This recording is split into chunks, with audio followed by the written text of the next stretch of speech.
Se rappelle-t-on de quelle beauté resplendit à Versailles l'été 1914 ? Depuis quelques années, nos jardiniers donnaient au parterre des soins plus assidus. Des fenêtres, c'était une fête pour les yeux. Mémoire de Pierre de Nolhac, conservateur du château de Versailles. En cet été 1914, qui sera l'un des plus maussades du siècle, Pierre de Nolhac étudie avec Benjamin Chaussemiche, l'architecte de Versailles, le projet du retour des globes de Coronelli, commandés par Louis XIV pour Marly, et leur installation dans une aile du château. Ces œuvres en provenance de la Bibliothèque nationale resteront pourtant en caisse. Le temps est à l'orage. Nous sommes le 2 août 1914. La mobilisation générale a été décrétée. C'est la guerre. Le musée ferme immédiatement ses portes au public. Versailles change alors de visage. Les mobilisés affluent dans cette ville de garnison. L'architecte Benjamin Chaussemiche rapporte à sa hiérarchie. Versailles, point de concentration nombreuse, a vu dès les premiers jours de la mobilisation générale toutes ses avenues encombrées de chevaux, ainsi que d'un important matériel de guerre appartenant à divers services de troupes. Pendant les mois qui suivent, des régiments s'assembleront ainsi sur la place d'Armes ou dans la cour d'honneur du château, avant de gagner le front.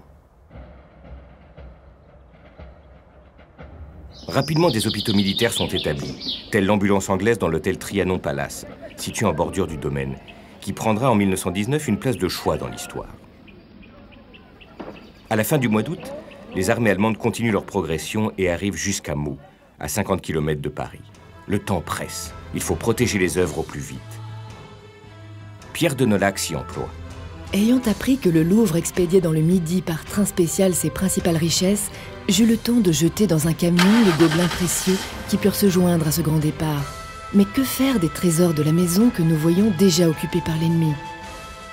Il y a sous l'aile Gabriel des caves saines et vastes. Une d'elles, aménagée en quelques heures, reçut Houdon, Nattier, Vigée-Lebrun, des tapisseries et des bronzes. Après la bataille de la Marne, le danger est repoussé, mais la vigilance demeure.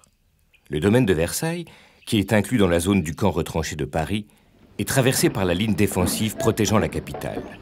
Des tranchées à abri sont creusées, des brèches sont faites dans le mur du parc. On transforme les vastes étendues du domaine en l'un des parcs de ravitaillement chargés d'assurer la subsistance de la population.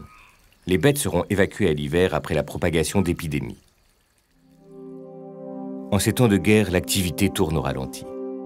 La mobilisation a éloigné gardiens et surveillants, jardiniers et fontainiers. Seuls les plus âgés restent sur place aux côtés du conservateur et de l'architecte. Certains agents partis au front ne reverront plus jamais le château.